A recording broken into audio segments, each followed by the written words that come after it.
আমি যেভাবে বিছানাতে কাপড় ছড়িয়ে ছিটিয়ে রেখেছি, আমার বড়মশাই কিন্তু এভাবে ছড়িয়ে ছিটিয়ে রাখা কিন্তু একদম পছন্দ করে না। তো যেহেতু এখন বাড়িতে নেই, তো আসার আগে আগে আমি সুন্দর পরিষ্কার করে নেব, নাহলে। তো হ্যালো বন্ধুরা, এই যে দেখতে পাচ্ছ আমার ঘরের এই অবস্থা। সম্পূর্ণ বিছানাতে এভাবে কাপড় ছড়িয়ে ছিটিয়ে রাখা রয়েছে, দেখতেই পাচ্ছ। ঘরটাকে ভাবছি আজকে একটু গুছাবো, তো সেজন্য দেখতেই পাচ্ছি বিছানাতে সম্পূর্ণ কাপড়গুলো ফেলে একেবারে অগুছানো করে রেখে দিয়েছি, এক এক করে গুছাবো বলে। তো এই যে দেখতেই পাচ্ছ চেয়ারে অনেকটি কাপড় রয়েছে, অনেকগুলো কাপড়।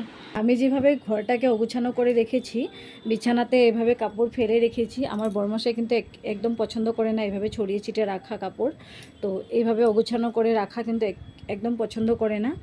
এসে যদি দেখে যে আমি এইভাবে ছড়িয়ে ছিটিয়ে রেখেছি কাপড়গুলোকে, তো এসেই আমার উপর চিৎকার শুরু করে দেবে যে বিছানাটাতে এই অবস্থা কেন করেছি, এভাবে কেন করেছি, তো এরকম হাল্লা শুরু করে দেবে। তো আসার আগেই ঘরটাকে পরিষ্কার করে নেব।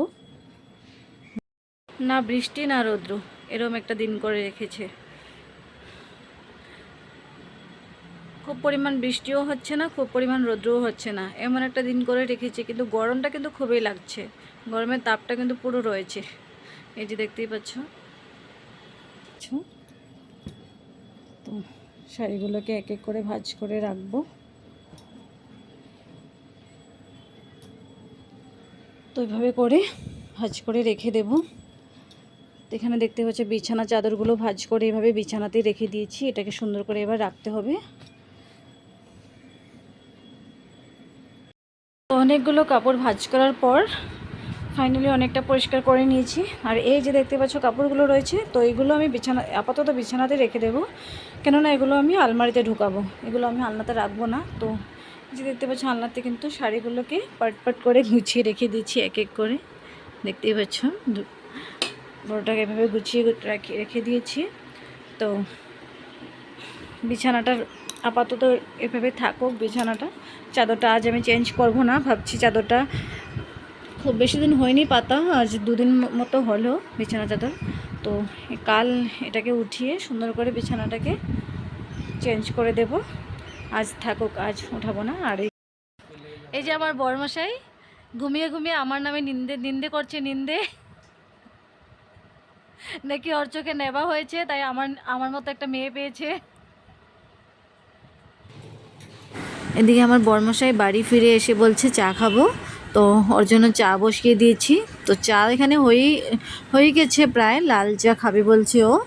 তো সুন্দর করে লাল চা বানিয়ে দেব, লাল চা লেবু চেপে লাল চা বানিয়ে দেব। চা তো হয়েই গেছে, এবার চাটাকে ছেঁকে নিয়ে লেবু চেপে একটু লবণ দিয়ে সুন্দর করে চাটাকে বানিয়ে আমি দেব।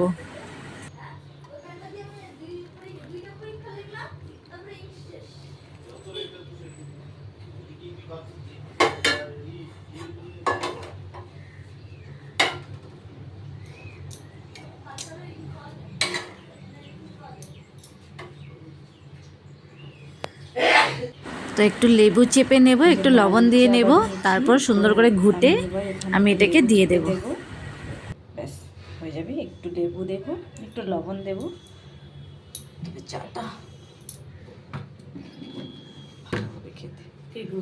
লবণ দিয়ে লেবু চেপে আমার বড়মশাই কিন্তু চা খেতে খুব পছন্দ করে, তো তার জন্য এটা স্পেশালি আমি বানাচ্ছি। সে বিকেল হলে এরকম চা খেতে খুব ভালোবাসে। তো এবার এটা দিয়ে আমি ঘেটে নেব, একটু নাড়াচাড়া করা নেব, এভাবে গলে যাবে।